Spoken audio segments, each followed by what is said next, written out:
واعلموا أنما غنمتم من شيء فأن لله خمسه وللرسول ولذي القربى واليتامى والمساكين وابن السبيل إن كنتم آمنتم بالله وما أنزلنا على عبدنا يوم الفرقان يوم التقى الجمعان والله على كل شيء قدير. إذا أنتم بالعدوة الدنيا وهم بالعدوة القصوى والركب أسفل منكم ولو تواعدتم لاختلفتم في الميعاد ولكن ليقضي الله أمرا كان مفعولا ليهلك من هلك عن بينة ويحيى من حي عن بينة وإن الله لسميع عليم. إذ يريكهم الله في منامك قليلا ولو أريكهم كثيرا لفشلتم ولتنازعتم في الأمر ولكن الله سلم إنه عليم بذات الصدور. وإذ يريكموهم إذ التقيتم في أعينكم قليلا ويقللكم في أعينهم ليقضي الله أمرا كان مفعولا وإلى الله ترجع الأمور.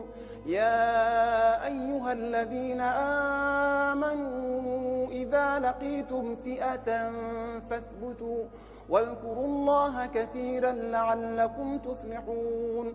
وأطيعوا الله ورسوله ولا تنازعوا فتفشلوا وتذهب ريحكم واصبروا إن الله مع الصابرين.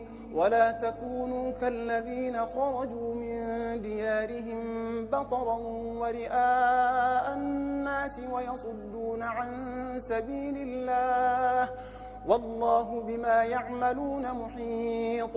وإذ زين لهم الشيطان أعمالهم وقال لا غالب لكم اليوم من الناس وإني جار لكم فلما تراءت الفئتان نكص على عقبيه وقال إني بريء منكم إني أرى ما لا ترون إني أخاف الله والله شديد العقاب.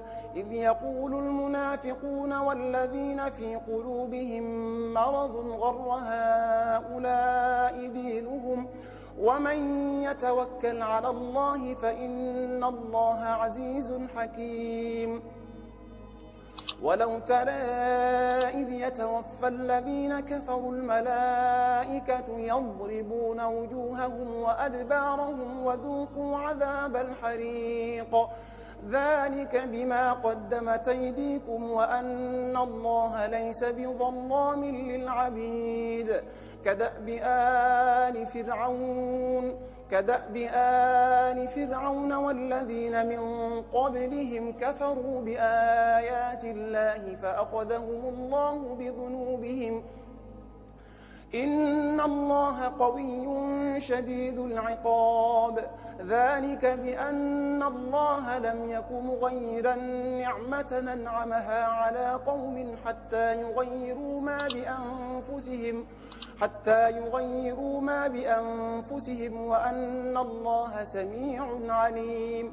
كدأب آل فرعون والذين من قبلهم كذبوا بآيات ربهم فأهلكناهم بذنوبهم وأغرقنا